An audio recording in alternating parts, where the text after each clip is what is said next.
മച്ചാമാരെ നമുക്ക് വറുത്തരച്ച ബീഫ് കറി ഒന്ന് ട്രൈ ചെയ്താലാ. ഇതെന്റെ കറിയല്ലാട്ടാ, ഇതാണ് ഷൈലമ്മയുടെ സ്പെഷ്യൽ ബീഫ് കറി. ബീഫിലേക്ക് ആവശ്യത്തിന് പൊടികളും സവാളയും ഇഞ്ചിയും വെളുത്തുള്ളിയും മുളകും വേപ്പിലിട്ട് ശരിക്കും അങ്ങോട്ട് തിരുമാ. എന്നിട്ട് ഇതിൽ അടുപ്പത്ത് അങ്ങോട്ട് കയറ്റ.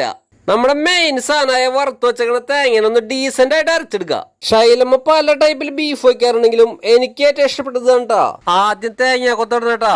ഇടയ്ക്ക് തേങ്ങ കൊത്ത് കടിക്കുമ്പോൾ ടേസ്റ്റ് അതൊന്ന് വേറെ തന്നെയാ. പിന്നെ ബാക്കി ഇൻഗ്രീഡിയൻസും അരപ്പൊഴിച്ചിട്ട് ശരിക്കും സെറ്റ് ചെയ്തെടുക്കുക. വലിയ തവയൊക്കെ പിടിച്ച് ഇളക്കി സഹായിക്കാൻ പോപ്പിന്റെ ഇനി വെന്തിരിക്കണ ബീഫിനെടുത്ത് ഇതിനകത്തേക്ക് അങ്ങോട്ട് കമഴ്ത്ത. എന്നിട്ട് ശരിക്കും മിക്സ് ചെയ്തിട്ട് ഷൈലമ്മയുടെ ഒരു സ്പെഷ്യൽ മസാലയും ചേർക്കണ്ടാ. ഇത് തിളച്ചു മറിയുമ്പോഴുള്ള മണം മോനെ സൈക്കിളേട്ടാ. കറി വെന്തപ്പോഴേക്കും കഴിക്കാൻ റെഡി ആയിട്ട് ഒരാൾ ഇരിക്കണ്ടാ. ചോറിന്റെ കൂടെയും ബ്രെഡിന്റെ കൂടെ കഴിക്കാൻ അഡാറ് ടേസ്റ്റ് ആട്ടാ. അപ്പൊ എല്ലാരും വീട്ടിൽ ട്രൈ ചെയ്ത് നോക്കട്ടാ.